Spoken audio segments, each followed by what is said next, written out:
Hello everyone, my name is Denis and today we're gonna talk about what is a book value per share.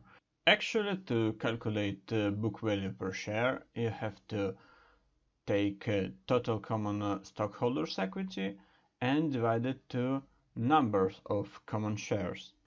And we have 21 in Apple, 16 in Hospitality Property Trust, and you can use book to shares to understand how much equity company have to one shares.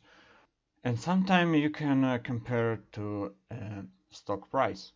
And if you find something like this, but it's not good for a foreign company and not good on a trade war, but if you see book shares lower than the price, you can just buy the stock and maybe they will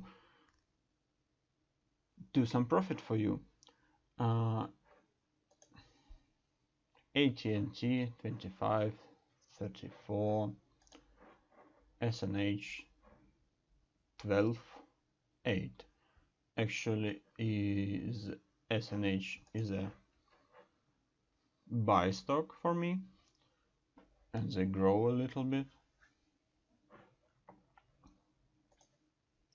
Ford company is around 9.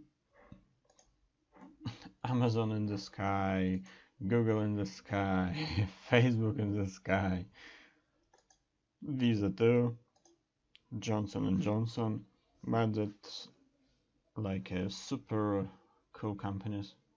And it's always like the same for REIT companies.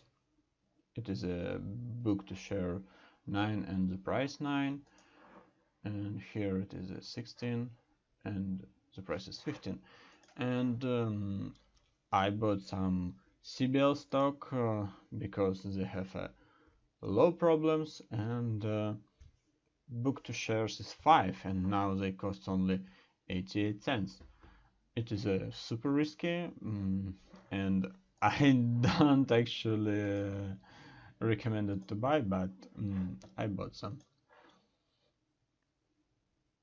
If you like that video, you can push like button and subscribe button. See you later, bye bye.